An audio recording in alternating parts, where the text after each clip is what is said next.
नमस्कार, हाय, हेलो, सत श्री अकाल, सलाम। मैं हूं आपके साथ अनुराग मुस्कान। रात के 9 बज गए हैं। वक्त हो गया है आपके पसंदीदा शो जागते रहो का। तो शुरू करते हैं खबरों के पीछे की खबरों को जानने का सिलसिला। देखिए, 50 दिन के जंग में यूक्रेन 50 साल पीछे चला गया है। तो पाबंदियों के चलते रूस की भी कमर टूट गई है। लेकिन अभी तो ये शुरुआत है, क्योंकि पश्चिमी देशों ने अरबों खरबों का जखीरा यूक्रेन को देना अभी शुरू किया है, यानी अभी बड़ी तबाही बाकी है। पूरी रिपोर्ट आपको दिखाएंगे। फिर बात करेंगे चीन ताइवान की। चीन ताइवान में घुसने की फिराक में है। ये मौसम और मौका उसके अनुकूल है, लेकिन ताइवान ने अपने चारों तरफ ऐसी लक्ष्मण रेखा खींच रखी है कि उसे छूते ही चीन की जान निकल जाती है। दिखाएंगे तलवार की धार पर कैसे खड़े हैं दो देश। फिर बात करेंगे देश भर में अजान वर्सेस हनुमान की लड़ाई की, जिस पर एक नया मोड़ आ गया है। राज ठाकरे ने ऐलान किया है कि अजान की आवाज कम नहीं हुई तो हनुमान चालीसा के पाठ से जवाब देंगे। इस तरह भारत में सियासत के चलते धर्म नाजुक मोड़ पर खड़ा हो गया है। ये तमाम खबरें सिलसिलेवार तरीके से आप तक पहुंचाएंगे, लेकिन इस वक्त की सबसे अहम खबर सबसे पहले, जंग के 50 दिन का पंचनामा।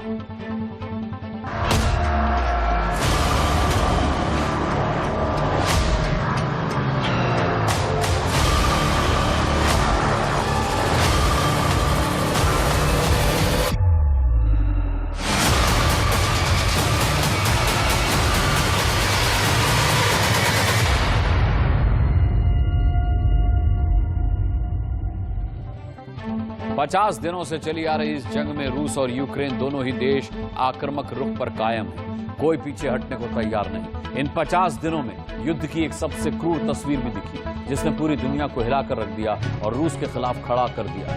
पिछले कुछ दिनों से सोशल मीडिया पर बूचा में नरसंहार की तस्वीरें वायरल हो रही हैं, जिसे देखकर किसी भी इंसान का कलेजा छलनी हो सकता है। देखिए, कीव, खार्किव, इरपिन, मुरियापोल, खेरसन, सूमी, ऐसे ही हमलों के जरिए जहां रूस धीरे धीरे यूक्रेन के एक एक शहर पर कब्जा जमाता जा रहा है, तो वहीं यूक्रेन भी जंग के मैदान में रूस से मोर्चा ले रहा है। इस युद्ध में यूक्रेन की मदद में अमेरिका और यूरोपियन यूनियन सामने आए, जिनके भेजे गए हथियारों और पैसों के बूते यूक्रेन रूस के खिलाफ युद्ध लड़ने का मादा दिखा रहा है। रूस को दुनिया के कई देशों की नाराजगी का सामना करना पड़ा। पश्चिम के कई देशों ने रूस पर प्रतिबंध लगाए, जिसकी वजह से रूस की आर्थिक स्थिति खराब हो गई।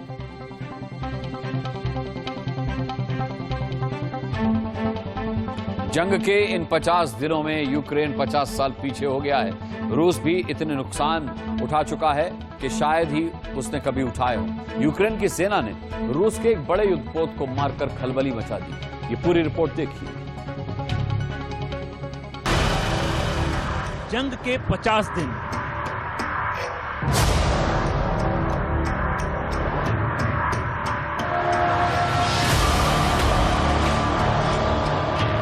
पचास साल पीछे पहुंच गया यूक्रेन।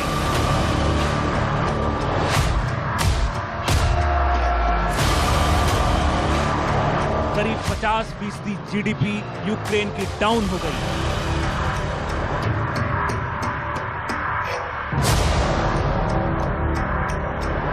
%30 इलाका मलबे में बदल गया।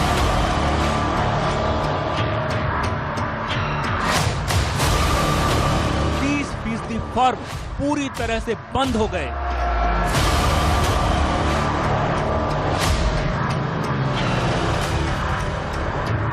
सौ से ज्यादा वर्ल्ड हेरिटेज सेंटर बर्बाद हो गए।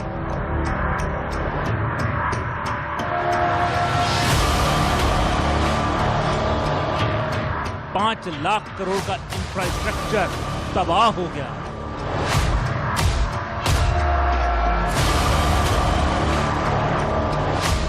$2.25 लाख करोड़ रुपयों के घर यूक्रेन में स्वाहा हो गए।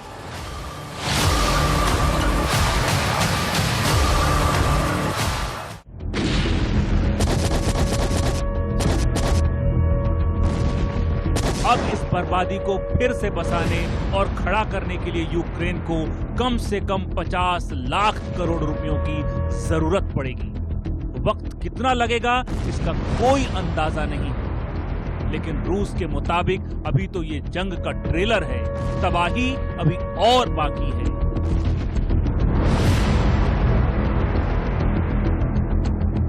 तो блицкриг, на который рассчитывали наши недоброжелатели, он, конечно, не состоялся.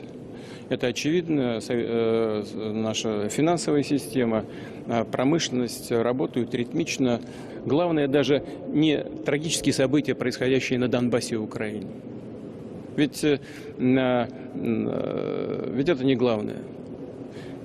Много раз говорят, что Соединенные Штаты готовы воевать с Россией до последнего украинца. И там говорят, и у нас говорят. На самом деле так оно и есть. Но вот такая непоследовательность по принципиальным вопросам создает известные трудности для достижения окончательной договоренности, приемлемых для всех на переговорном треке. И пока этого не будет, операция будет продолжаться военная до ее полного завершения.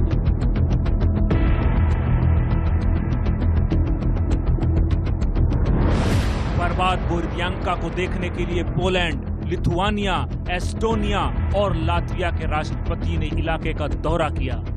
ये नेता पुतिन पर इस कदर बरसे मानो गुस्सा बेकाबू था। इन्होंने नरसंहार को आतंकवाद बता दिया और पुतिन पर मुकदमा ठोकने की बात कर दी।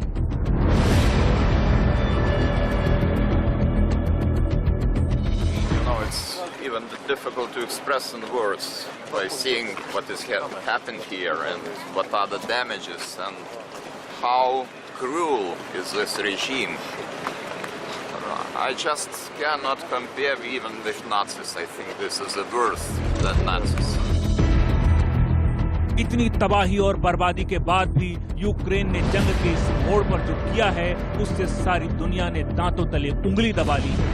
ब्लैक सी से यूक्रेन पर शोले बरसा रहा रूस का सबसे महत्वपूर्ण युद्धपोत मोस्कवा मिसाइल क्रूजर पूरी तरह से तबाह हो गया। इस युद्धपोत पर यूक्रेन ने नेपच्यून मिसाइल का इस्तेमाल किया।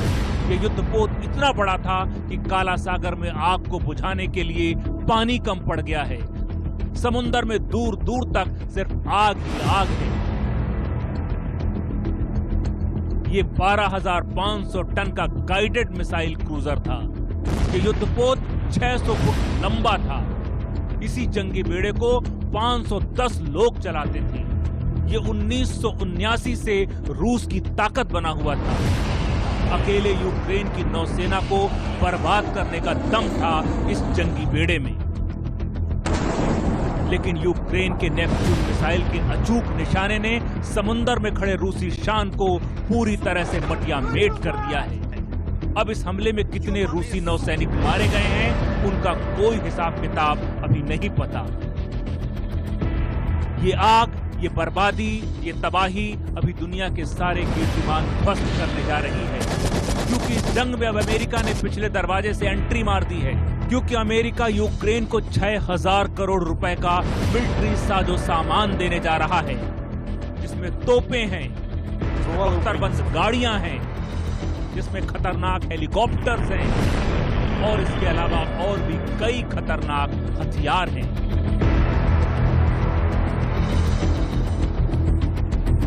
These are not highly complex systems. The systems that will probably require some additional training for Ukrainian forces are the howitzers. पश्चिमी देश और अमेरिका अब जिस तरह से यूक्रेन को हथियारों की सप्लाई कर रहे हैं उससे ये बात साफ हो गई है कि अभी जंग का अपने चरम पर पहुंचना बाकी है। भले ही 50 दिन बीत गए हों, लेकिन असली बर्बादी अभी बाकी है। Bureau report, India news.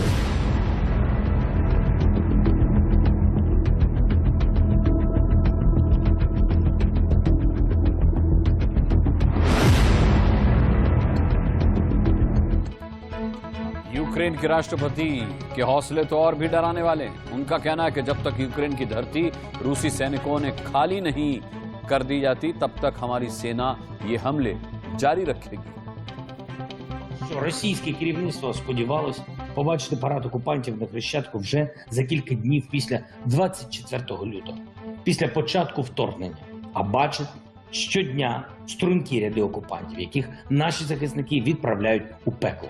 За 48 годин, які розтягнулися вже на 48 днів, російська армія вийшла на рівень незворотніх втрат вищий, ніж Радянський Союз за 10 років війни в Афганістані.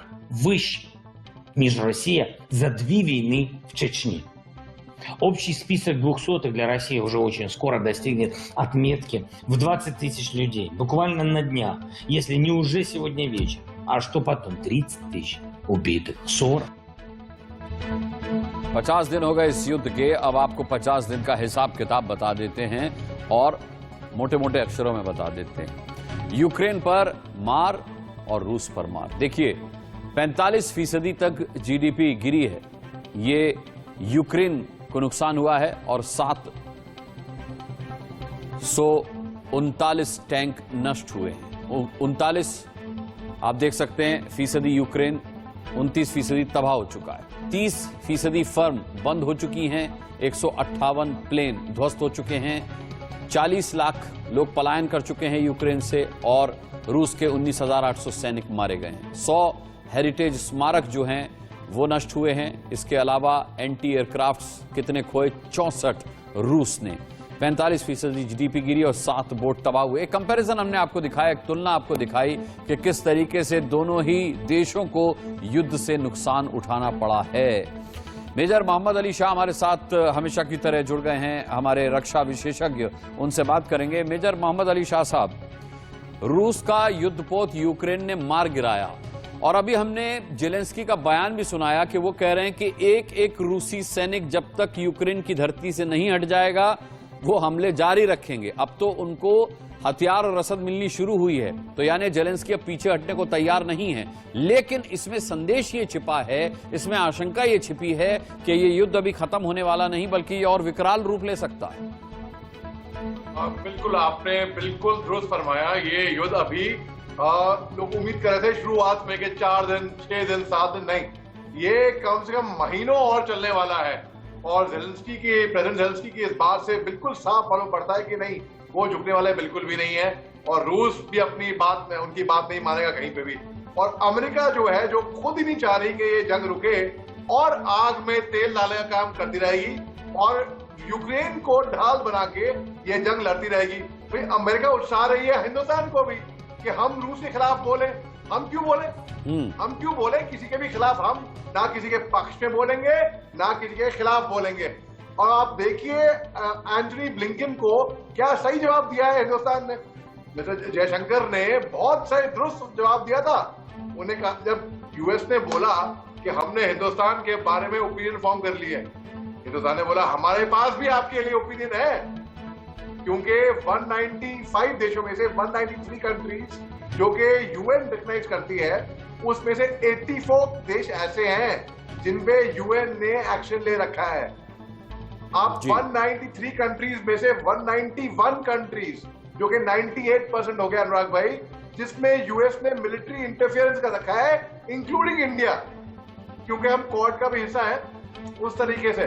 तो बेसिकली ये जंग रुकेगी नहीं, लंबी खींचने वाली है और इनकी बातों से साफ मालूम पड़ गया है। देखिए हिंदुस्तान जो है उसने ऐसा एक स्टैंड रखा हुआ है अपना, क्योंकि जब तक अनुराग भाई बात ऐसी है, जब तक हम खुद अपनी इज्जत नहीं करेंगे बाकी लोग भी हमारी इज्जत नहीं करेंगे। जब तक हम अपने आप अपनी वैल्यू नहीं समझेंगे बाकी लोग भी हमारी वैल्यू नहीं समझेंगे। आपको एक मैं फटाफट 30 सेकंड में खत्म करता हूं मैं। देखिए एक फोटोग्राफ है जिसमें एक बिल्ली देख रही है एक आईने में, और वो बिल्ली क्या देख रही है? एक बिल्ली को नहीं, एक शेर को। तो हिंदुस्तान की पोजीशन वो है, हम शेर हैं बिल्कुल। हम अपने आप को देख रहे हैं, हम आपको समझ भी रहे हैं, हम किसी से कम नहीं है भैया। तो हमने जो जवाब दिया है वहां पे यूएन असेंबली में ये एंटनी ब्लिंकन को, तो बिल्कुल दुरुस्त दिया है और उससे हमारी पोजीशन और स्ट्रांग होती है। और स्ट्रांग आप देख जी, मैं लौटूंगा मोहम्मद अली शाह साहब आपके पास। इस बीच अपने दर्शकों को बता दें कि रूस यूक्रेन युद्ध के बीच एक दिल दहला देने वाली खबर आई है। 83 साल की पीड़ित महिला का बड़ा कबूलनामा कि रूसी सैनिकों ने उसके साथ बलात्कार किया। सुनिए ये दिल दहला देने वाला आरोप। He grabbed me by the back of my neck, she said. I started to choke. I couldn't breathe.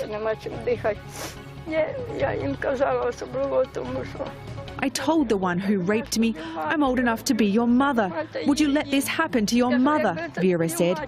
He made me shut up. Бутылка водки, там что-то бутылку. When he finished, he grabbed a bottle of vodka, she said. I asked if I could put my clothes back on. He barked no. She told us when he left, he fired his assault rifle in the air 3 times outside. Я казала, що він мене вбив. I wish he'd killed me instead of what he did. रूसी सेना अपनी हवस मिटाने के लिए 83 साल की महिला तक को नहीं छोड़ रही। वहीं 15 साल की मासूम के साथ जो किया वो तो और भी बर्बर है। Где была убита ее мать.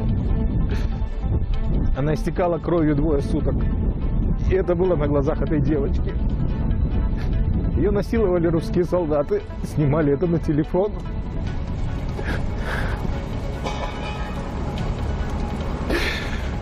Простите. Я никогда не забуду эту историю. Я никогда не смогу